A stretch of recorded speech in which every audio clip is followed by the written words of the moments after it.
She pulled a mimeographed cookbook from a shoebox, not knowing one faded page would explain why Grandma's pie never tasted like anyone else's. 30 pies. Almost none of them survived. Before we get into the pies themselves, you have to understand something about the 1950s kitchen that most people get wrong. It was not one kitchen.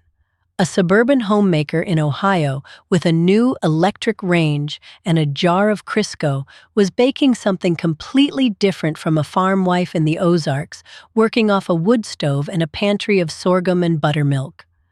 Postwar America had two pie traditions running side by side, and only one of them made it into the magazines. Vinegar pie is the one that surprises people first.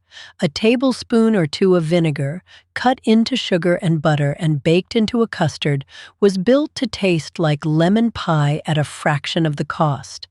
In places where lemons were expensive or simply not on the shelf in January, vinegar pie was not a joke recipe. It was engineering. The acid did exactly what a lemon would do, and most guests never guessed what they were eating. Green tomato pie belongs to the last week before frost, when a garden still holds a basket of tomatoes that will never ripen in time. Spiced with cinnamon and nutmeg and baked into a lattice crust, it was served in kitchens from Vermont to Kentucky, and more than once, handed to a guest without anyone mentioning what was actually inside until after the compliments. It tastes remarkably close to apple. Your grandmother knew something they stopped teaching. Chess pie is a Southern staple with a name nobody can fully explain.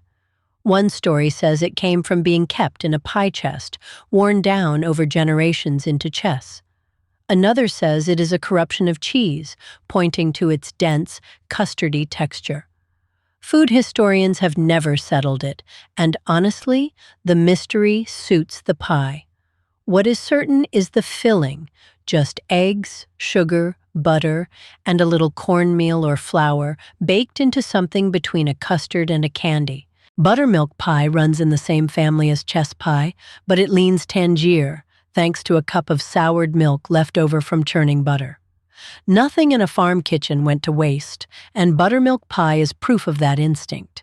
It shows up in church cookbooks across the South under a dozen different women's names, each one insisting her version, with a little more nutmeg or a little less sugar, was the right one. Shoo pie belongs to Pennsylvania Dutch country, built on molasses instead of fruit or custard, with a crumbly streusel top that gave it its name, since the sweetness reportedly drew flies that had to be shooed away from the windowsill while it cooled. Lancaster County families sold it at roadside stands and served it at community suppers for generations, and it remains one of the clearest examples of a pie that is entirely regional, almost unknown 50 miles outside its home territory. Sorghum pie looks and tastes a lot like Shoo pie, and people confuse them constantly, but they come from entirely different places. Shoo is Pennsylvania Dutch and built on molasses. Sorghum pie belongs to the Ozarks and parts of the rural Midwest and South, where farmers grew sorghum cane as their own sugar substitute and pressed it into syrup every fall. Two pies, two separate histories, sharing almost nothing but a dark, sticky sweetness. Mock apple pie has one of the strangest origin stories of any dessert in this list, because it was never meant to be a secret. Built from crushed crackers, sugar, spice, and water instead of apples, the recipe was printed directly on the cracker box for decades. A Depression necessity became an openly marketed novelty, sold by the very company whose product made it possible, and millions of families baked it without ever tasting a single apple. Water pie sounds like a punchline, and in a way it was born from one, the reality of a Depression pantry with almost nothing left in it. Water, sugar, flour, and a little butter and vanilla baked into a crust until it set into something close to a custard. It is the clearest example on this list of what desperation baking actually meant. Not a metaphor, but a real answer to a real empty shelf. By the early 1950s, the pantry pies of the Depression were running into something new, a wave of convenience products designed to save the homemaker time. Crisco had already reshaped the pie crust. Now Jell-O and Borden wanted the filling too, and they were about to change what a pie could be without an oven at all. It happened faster than most kitchens expected. Instant Jell-O pudding launched in 1950, and it changed pie baking almost overnight for the households that adopted it. No more standing over a double boiler stirring custard for 20 minutes. A packet, cold milk, and a whisk did the work, and by the middle of the decade, banana cream, chocolate, and butterscotch icebox pies were on tables across the country, especially in the summer, when nobody wanted the oven running anyway. Borden's Magic Lemon Pie is the icebox pie most people have actually eaten without knowing its name. Built on sweetened condensed milk, first canned commercially back in 1856, the recipe was printed on Eagle brand cans and handed out as promotional cards through the 1940s and 1950s. No real cooking required, just condensed milk, lemon juice, and egg yolks whisked together until it set on its own. It is one of the most reprinted recipes in American community cookbook history. Chiffon pies were the showpiece of the icebox pie family. Whipped egg whites folded into a set custard or gelatin base until it rose light and airy in the crust. Chocolate chiffon, pumpkin chiffon, and lime chiffon all appeared regularly in women's magazines through the decade. It is worth noting plainly that many of these older recipes used raw or barely cooked egg whites in the meringue, a common practice at the time, though modern food safety guidance now recommends pasteurized eggs for that kind of preparation. Here is the piece nobody talks about.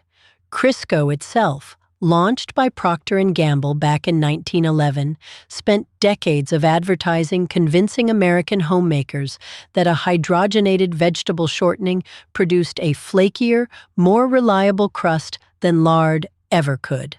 By the 1930s, it had won the cities.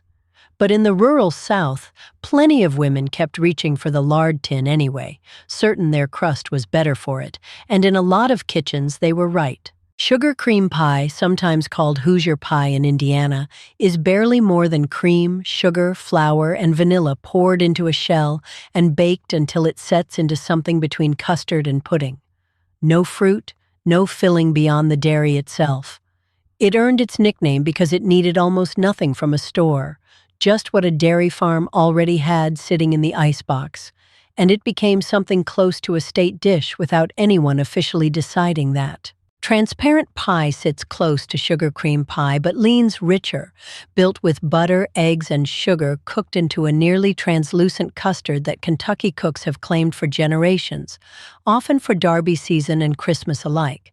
It shares a family resemblance with chess pie, and the two are sometimes mixed up outside the South, but transparent pie tends to run a touch silkier, thanks to the extra egg yolks folded into the filling before it goes into the oven. Molasses pie, a close cousin to shoofly pie but simpler, without the crumb topping, was a staple wherever sugar was scarce or expensive relative to molasses, which was often cheaper and more available in the 19th and early 20th century South. A single pie could use up the dregs of a molasses jug that was too small to bother saving. Another example of a recipe built entirely around not letting anything in the pantry go to waste. It is worth pausing here on where all of this actually got written down, because most of it did not appear in national magazines at all. Church ladies' auxiliaries, Grange chapters, and PTA groups across the rural Midwest and South put together mimeographed, spiral-bound cookbooks through the 1950s and 60s, sold for $1 or $2 as fundraisers.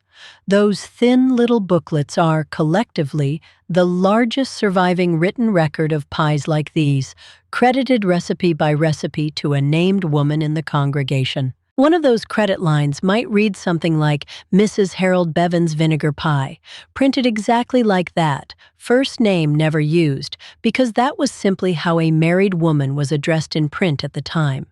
It is a small detail, but it tells you something real, that these were not anonymous folk recipes floating in the air. They belonged to specific women in specific towns who wanted their names attached to what they made.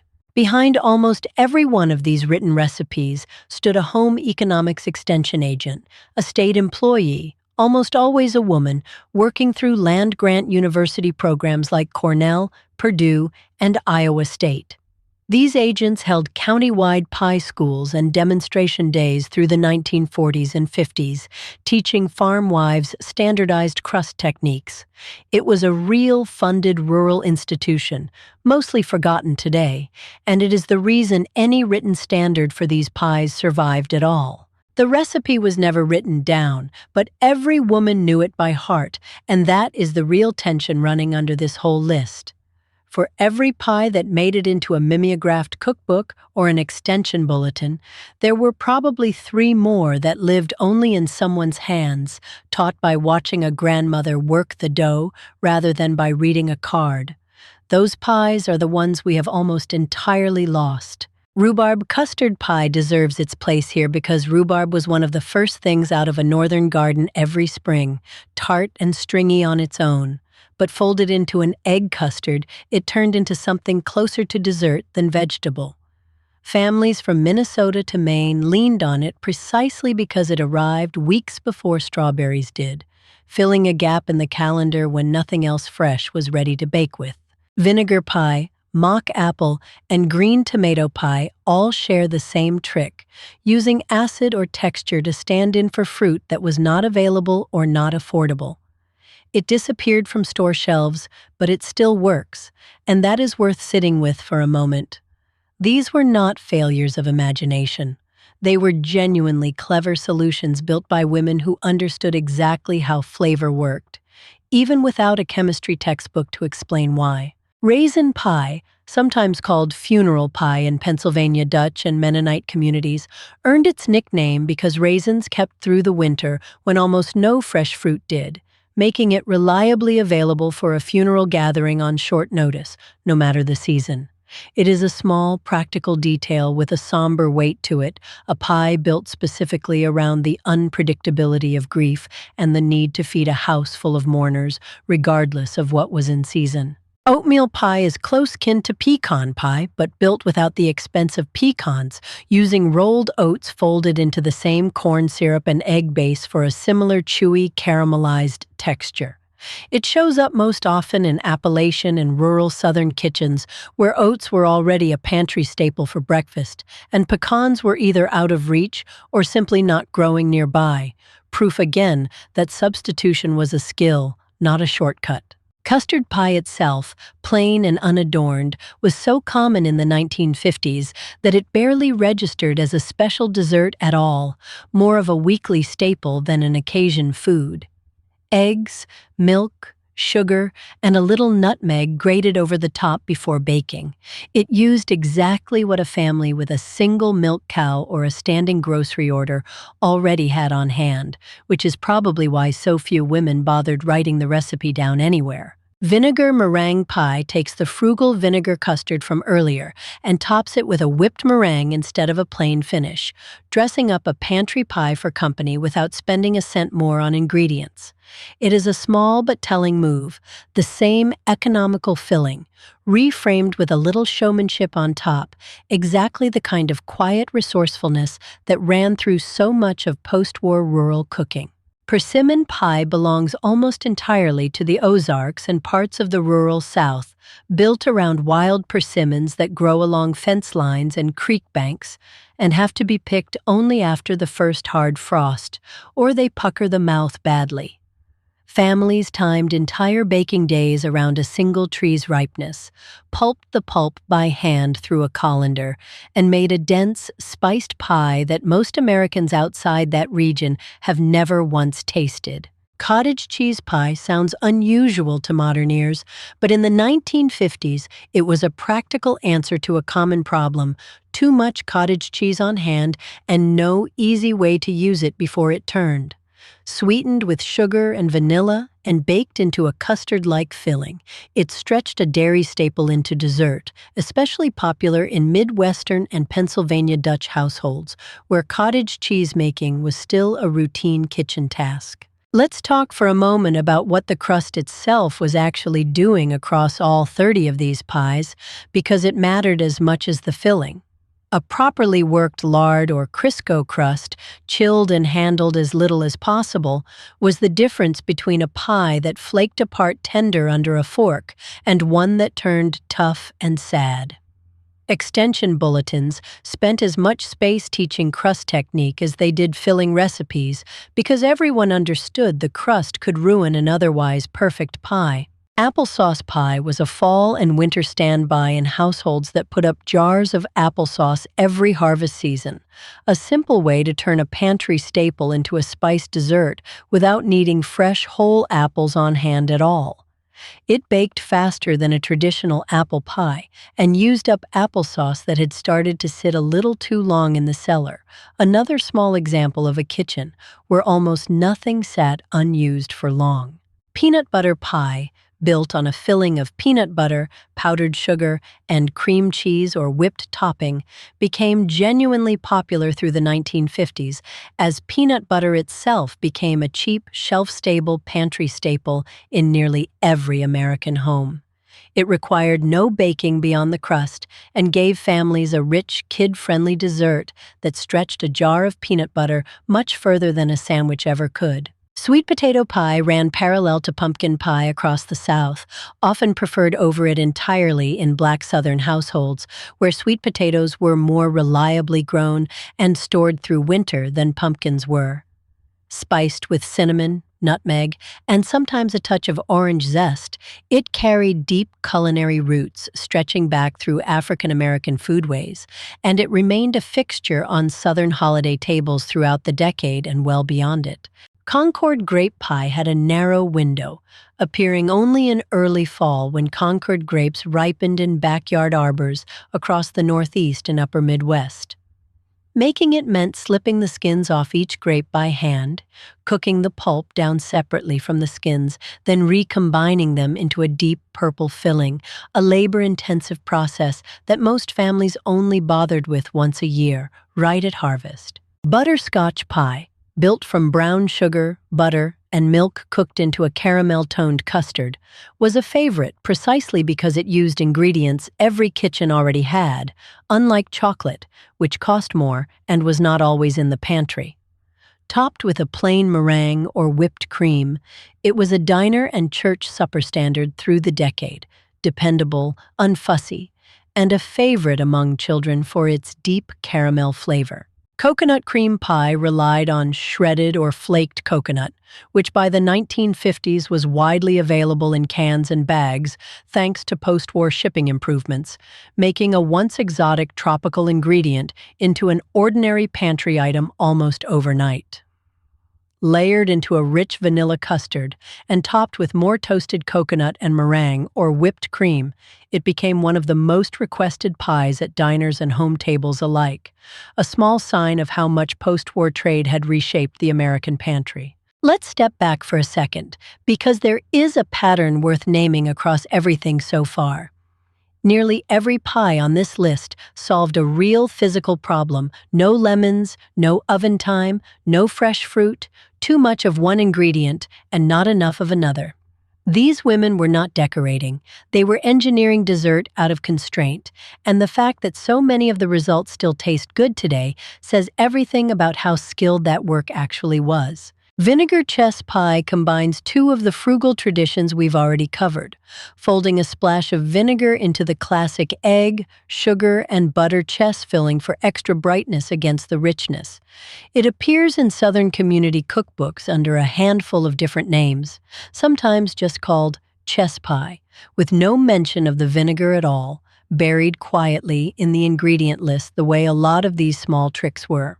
Jefferson Davis pie, a rich custard pie studded with dates, raisins, and pecans, carries a Southern name tied to Civil War-era memory, though the recipe itself, as we know it, mostly circulated in church and community cookbooks through the early to mid-20th century. It is worth noting plainly here as a piece of regional culinary history and naming convention of its era, not as an endorsement of any political framing attached to the name. Angel pie, a light meringue shell baked until crisp and filled with a lemon or chocolate custard, was considered a company dessert, saved for bridge club afternoons and special Sunday dinners rather than everyday baking. The meringue shell took real technique to get right. Crisp on the outside and marshmallowy within, and getting it wrong meant a collapsed, weeping mess, which is exactly why it carried a bit of prestige among women who baked it well. Vanishing pie, sometimes listed in old cookbooks under that exact playful name, was really just a simple sugar and cream pie meant to disappear quickly at a gathering, baked without pretense and sliced thin for a crowd. The name itself tells you something about how these women thought about their own cooking. Practical, a little funny, never overly precious about a dessert that was, after all, meant to be eaten fast and enjoyed without ceremony. Cracker pie, distinct from mock apple pie, used crushed saltine crackers folded directly into a meringue-like base with sugar, pecans, and vanilla, baked into something closer to a chewy meringue torte than a traditional pie at all. It became a popular no-fuss dessert precisely because it required almost no real baking skill and used ingredients that never seemed to run out in a well-stocked 1950s pantry. Chocolate chess pie, a variation on the classic Southern chess filling with cocoa folded in, became something close to a poor family's alternative to a full chocolate cream pie, since it needed no separate pudding-making step and used a fraction of the chocolate a layer cake would demand.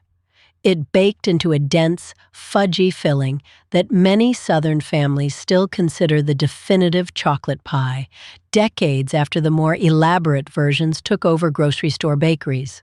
Osgood pie, a Midwestern and sometimes Southern relative of pecan pie, blends vinegar, raisins, and walnuts into a spiced custard filling, giving it a flavor somewhere between mincemeat and chess pie. It rarely appears outside older community cookbooks today, and most bakers who ask about it have only ever seen the name once, tucked between more familiar recipes in a decades-old spiral-bound church fundraiser book. Let's take a moment on the ratio these recipes actually leaned on, because it shows just how standardized rural pie making had become by the 1950s. Most custard-style pies followed something close to the same core proportion, roughly a cup of sugar, a few eggs, and a few tablespoons of fat or starch, adjusted slightly for whatever filling flavor was being layered on top. Once a homemaker learned that ratio, she could improvise an entire pantry's worth of pies from memory. Lemon chess pie takes the standard chess filling and brightens it with real lemon zest and juice when lemons happen to be available, sitting somewhere between the vinegar version and a true lemon meringue pie. It reflects how flexible these recipes really were, the same base filling adjusted up or down in cost and effort, depending entirely on what the week's grocery budget or garden happened to allow. Blackberry pie feels ordinary today, but the 1950s version was almost always built from wild blackberries picked along fence rows and country roadsides by children sent out with a bucket each summer afternoon, not from anything bought at a store. Stained fingers and scratched arms were simply part of the process, and the pie that came out of the oven that evening carried the specific taste of wherever that particular patch of brambles happened to grow. Sour cream raisin pie, a Midwestern and Pennsylvania Dutch favorite, blended sour cream into a spiced raisin custard for a tang that cut through the sweetness of the fruit. It shows up especially often in Mennonite and Amish community cookbooks, where dairy was almost always fresh and abundant on the farm, and where a slightly soured cream was treated as an asset rather than something to discard. Maple pie, most associated with New England and upstate New York, used real maple syrup tapped from a family's own sugar maples each spring, cooked down with eggs and cream into a rich, amber custard. Families who kept a small sugar bush treated the pie almost as a celebration of the harvest itself, a way of tasting the entire season's syrup work in a single slice before the rest went into jars for the year. Apple stack cake sits right at the edge of pie and cake, an Appalachian tradition of thin, spiced cake layers stacked high with dried apple filling spread between each one, then left overnight so the layers softened together into something closer to a pie's texture by morning. Neighbors in some Appalachian communities would each bring a single layer to a wedding, stacking them together on site into one towering communal dessert. Elderberry pie relied on wild elderberries gathered from hedgerows and roadside thickets in late summer, cooked down with sugar and a thickener into a deep purple filling with an earthy, slightly wine-like flavor, unlike the brighter berries most people bake with today. Because elderberries needed careful cooking to be palatable, this was not a casual pie. It required real knowledge of the plant and the process, knowledge that passed down through families who foraged the same patches year after year. Vinegar cream pie, a slightly richer cousin to plain vinegar pie, folded in cream instead of relying only on butter, producing a softer, more luxurious version of the same lemon-mimicking trick. It shows up in slightly wealthier households than the leanest vinegar pie recipes, evidence that even within a single frugal category, there was a real range between the poorest version of a recipe and a somewhat more comfortable one. Cranberry pie, tart and bright, appeared mostly around Thanksgiving in northern households near cranberry bogs in places like Massachusetts and Wisconsin, often sweetened just enough to balance the fruit's natural sharpness rather than masking it entirely. Unlike many pies on this list, it required almost no substitution or trickery at all. Cranberries were simply what was fresh and local at exactly the moment the holiday table needed a pie. Let's pause on something that ties nearly all 30 of these pies together, the pie safe.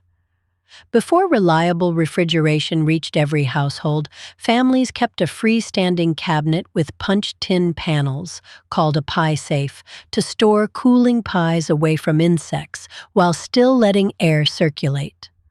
Many of these cabinets survived into the 1950s as family heirlooms, still in daily use in kitchens that had otherwise fully modernized around them. Boiled cider pie, a New England specialty, used cider reduced slowly over hours down to a thick, concentrated syrup, then baked into a custard filling with a deep, almost caramelized apple flavor, unlike any fresh apple pie. The reduction process took real patience and careful attention to keep it from scorching, and families who kept an orchard often made boiled cider once a year in enough quantity to last through several pies over the following months. Pumpkin chiffon pie took the familiar holiday pumpkin custard and lightened it with whipped egg whites folded in after cooking, producing a mousse-like texture that felt genuinely modern and impressive at the time compared to a dense traditional pumpkin pie. It became a favorite among younger 1950s homemakers eager to show off a new technique at Thanksgiving, proof that even holiday traditions were quietly being reinvented within the decade itself, not frozen in place the way we sometimes imagine. Grasshopper pie, built with crème de menthe and chocolate crumb crust, was a novelty dessert that spread through the later 1950s as home entertaining and cocktail party culture grew more common in suburban circles. It represented a different kind of pie entirely, not born of frugality, but of a homemaker wanting to seem current and a little sophisticated at her own dinner party, a genuinely different motivation running alongside all the necessity-driven pies we've covered. Fig pie, most common in the Deep South near the Gulf Coast, where fig trees grew easily in home yards, used fresh figs cooked down with sugar and a little lemon into a jammy, deeply sweet filling. Because fresh figs spoil within days of ripening, this pie had an extremely short seasonal window, and families near a productive fig tree often baked several within a single week, just to keep pace with the tree's output before it was gone. Let's talk about who taught whom, because that chain matters as much as any single recipe.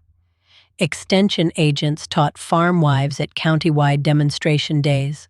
Those wives taught their daughters at the kitchen counter.